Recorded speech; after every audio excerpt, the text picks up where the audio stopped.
নমস্কাৰ মই বৰ্তমান আছো মৰিয়নি সমষ্টিৰ গাখীৰখোৱা পঞ্চায়তৰ টঙানী অঞ্চলত ইয়াতো একে অৱস্থা ৰাস্তা আপোনালোকে দেখিছে ৰাস্তাৰ এই দখা বৰষুণ প্ৰায় শুকাইছে বৰষুণৰ পাছত যথেষ্ট শুকুৱাৰ পাছত এই অৱস্থা বৰষুণ আজি দিয়া নাই কালিও নাই দিয়া আৰু এই অঞ্চলৰ ৰাস্তাটিত ৰাইজে নিজেই শিল পেলাই নিজাববীয়া প্ৰচেষ্টাত যথেষ্টখিনি কাম কাজ কৰিবলৈ চেষ্টা কৰিছে কিন্তু এয়া ৰাইজে ব্যক্তিগতভাৱে কৰা কাম হয় জানো আৰু ৰাইজে কিমানলৈকে নিজাববীয়াকৈ আচলতে শিল পেলাব ৰাস্তাত নিজাববীয়াকৈ কষ্ট কৰি নিজৰ ৰাস্তা মেৰামতি কৰিব এই দায়িত্ববোৰ কাৰ এই ৰাস্তাবোৰ বনোৱাৰ আচলতে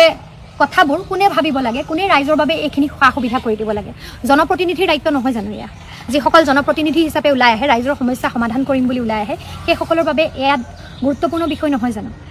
মাথো আমি ৰাস্তাৰ কথাই কৈ আছোঁ আৰু কিমান ৰাস্তাৰ বিষয়ে কিমান পথৰ কথা আমাক বহুজনে জনাইছে ফোনত মেছেজত যোগাযোগ কৰি যে পঞ্চায়তে গাঁৱে গাঁৱে চুবুৰীয়ে মৰিয়নি সমষ্টিত সকলো ৰাস্তাৰ দশা মোটামুটি একেই